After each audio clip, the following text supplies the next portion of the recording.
Do you see yourself as the rebel who challenges the status quo on skin health? Learn how to be a critical thinker, discover innovative solutions to skin conditions, and facilitate individualized healing on a deeper level with Truth Treatment Systems. Truth Treatment Systems provides you the products and tools to unveil the truth behind skin conditions. Sign up for a wholesale account today at truthtreatmentspro.com and receive 10% off your first order. That's truthtreatmentspro.com. This podcast is sponsored by LAMPROBE. LAMPROBE is a popular aesthetic tool that enables skincare practitioners to rapidly treat a wide variety of common minor skin irregularities, or MSI. Red MSI treated by LAMPROBE include dilated capillaries and cherry angiomas, yellow MSI, cholesterol deposits and sebaceous hyperplasia, and brown MSI treated include skin tags and more. LAMPROBE MSI treatments are non-invasive and deliver immediate results. LAMPROBE can empower your skin practice with these new and highly in-demand services. For more information, visit lamprobe.com. That's LAMPROBE.com. And follow LAMPROBE on social media at LAMPROBE.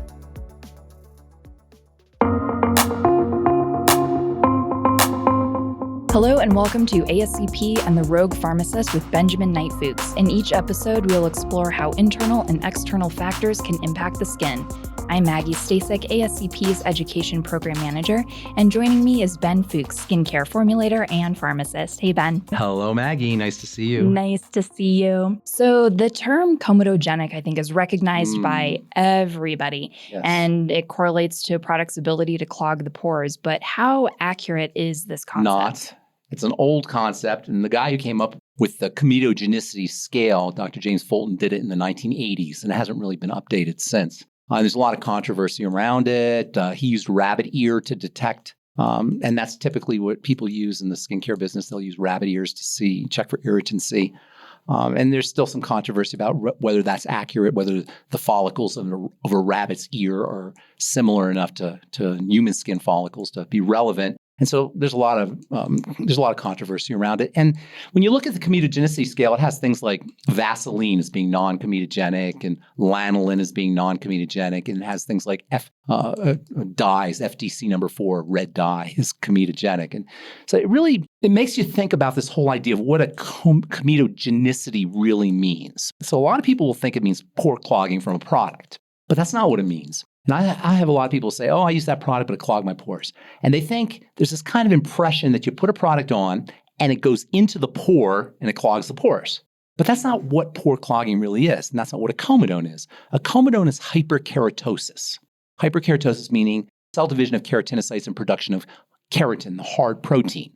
So comedone is a combination of a hard protein plus skin oils. Its comedogenicity is not about the product getting into the pore. It's about the skin's response to that product. So what that tells you is it takes time for a comedone to form. So you can't put a product on your skin and say, oh, that clogged my pores just by one application. It takes weeks. In fact, the skin turnover time is 4 to 8 weeks. So it takes 4 to 8 weeks for a comedone to form, and it takes consistent application of the product in order to stimulate the keratin, the keratinocytes and the keratin for the final production of the comedone. So point number one is products don't clog pores. Products stimulate the skin or skin cells to grow and produce keratin, which in turn causes the pores to clog. Does that make sense? Yeah. So there's this myth out there that it's the product getting into the follicle somehow and blocking the pore. That's not what pore clogging is. That's not what comedogenicity is. And when companies test for comedogenicity, it takes 4 to 8 weeks for the test to occur. So you can't put one product on your skin one time and clog your pore. That doesn't make any sense. And obviously, if Vaseline is a 0 on the comedogenicity scale, Vaseline, if pore clogging was really a thing, if product pore clogging was really a thing, Vaseline would be pretty darn pore clogging. That doesn't happen. So then the question becomes why does a product cause hyperkeratosis? Why does a product cause the secretion of keratin? Well, the secretion of keratin is a protective response. So what's happening is you're getting a little callus inside the follicle. So we know that if you walk funny or you have something going on with your gait or your heel, or you'll get callus on your bottom of your foot. What is the callus on the bottom of the foot? It's hyperkeratosis. It's an excess secretion of keratin as a protective response.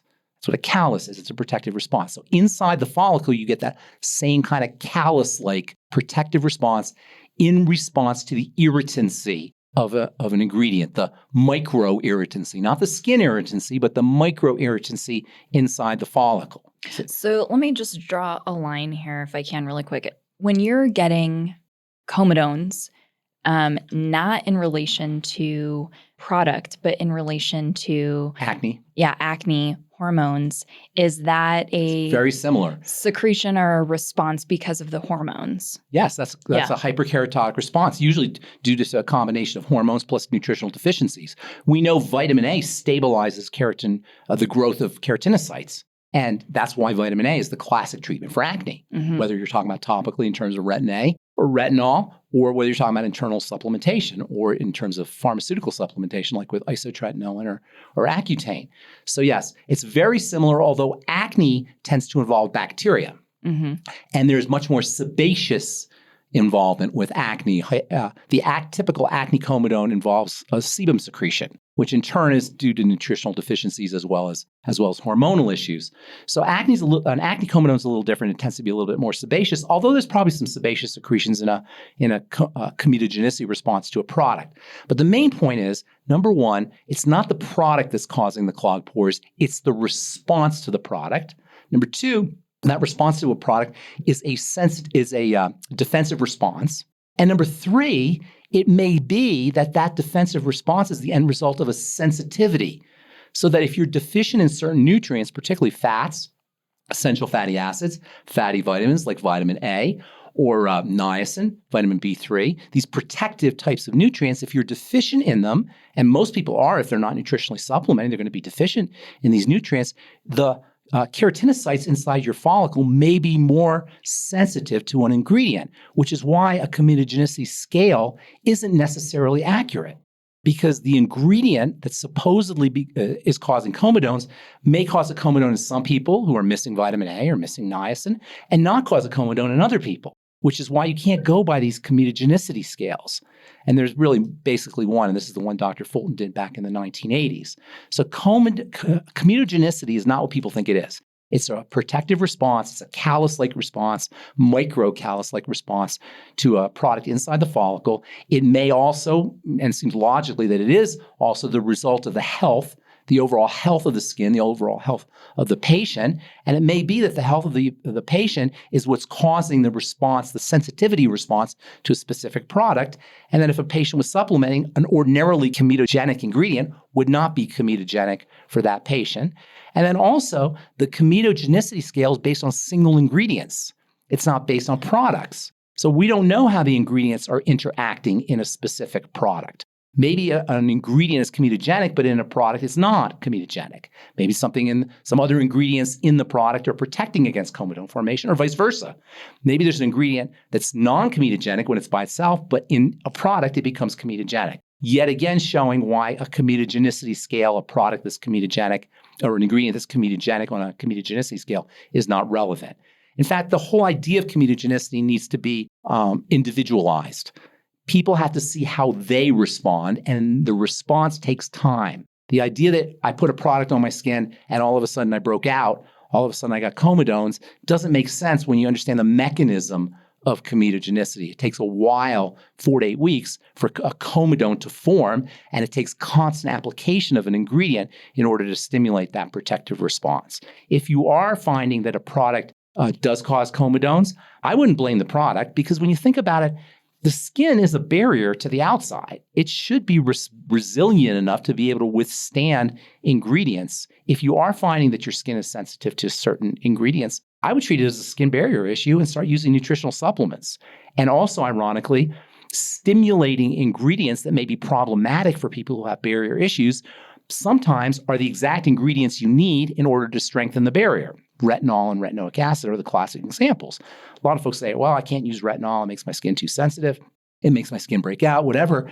Well, it turns out that if you have a barrier issue, You may be sensitive to using retinol, but the retinol itself can be used to strengthen the barrier. So it's kind of a catch-22. And the way you get around it is you start slowly with lower dose, and you give yourself lots of breaks between application of that stimulating ingredient, between application of the retinol, between doses of retinol, and simultaneously you use barrier strengthening nutrition.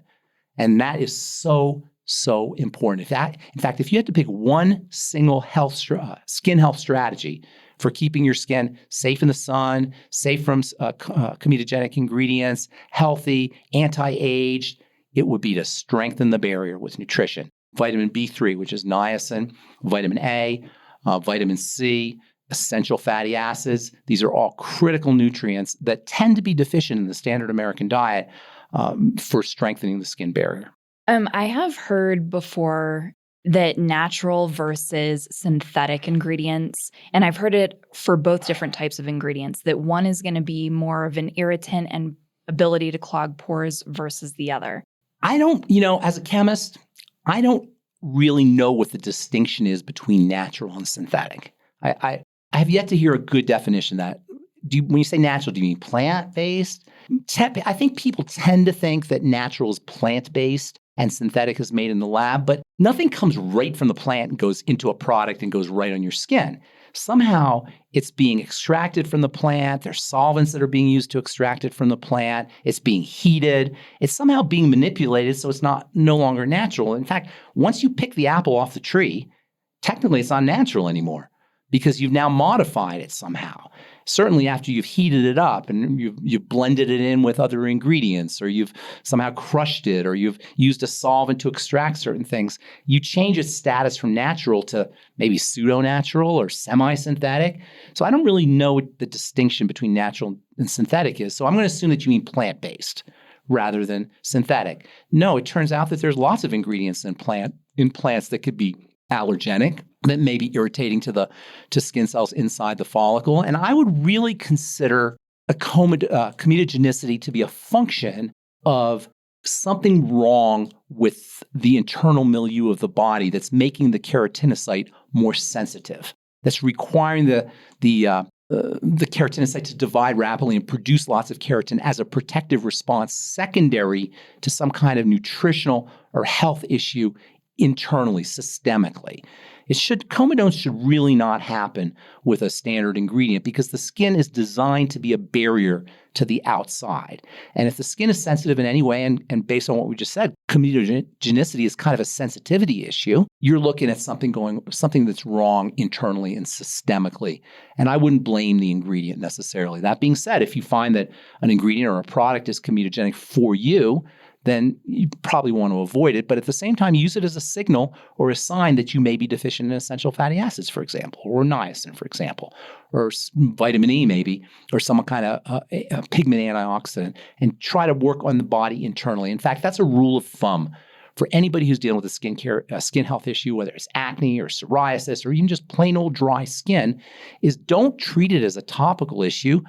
We say the skin is the body's largest organ, so treat the skin like an organ and work on the body systemically, internally, in terms of nutrition, diet, digestive support, to make sure that your skin, like any other organ of the body, is healthy enough to be able to use topical products.